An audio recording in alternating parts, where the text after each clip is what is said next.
Gagawa naman ako ng appetizer. Ayun, ready ko na ang tinapay na may kamatis at lettuce. Ayan. Nalagyan na natin ng tuna. Eto ito.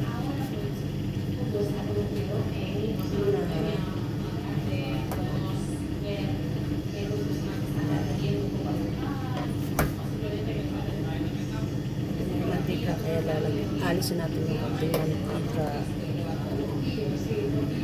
Squeeze ng kaunti para hindi mamantika ba.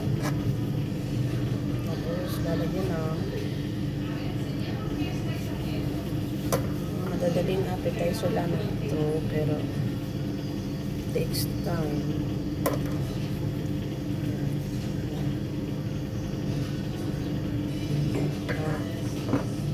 Para may dekorasyon sa ibabaw. Lagyan natin ng bell pepper.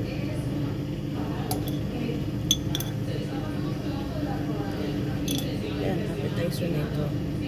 Ang mga puti.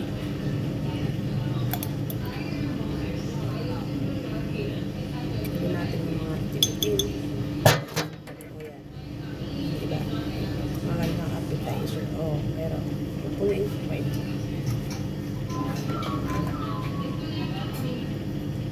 Diba? Dito yan sa Tambayan. Walang iba po, kundi dito sa Tambayan. Ano kayo dito magtumaral ko? O mag-pika-pika dito sa barang ng Tambayan, bar area. At dito nyo makikita ang iba't ibang klase ng appetizer. Mga kabayan, punta na kayo dito. Yan po ang ating appetizer. Ganun din, lagyan natin ng bell pepper sa ibabaw para magandang tingnan o ba quality.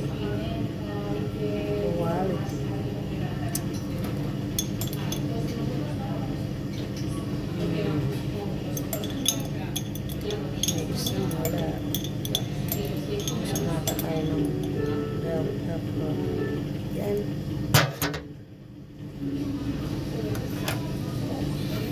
Ayan. Ang ating appetizer. Kulang pa. Yan. Yan sa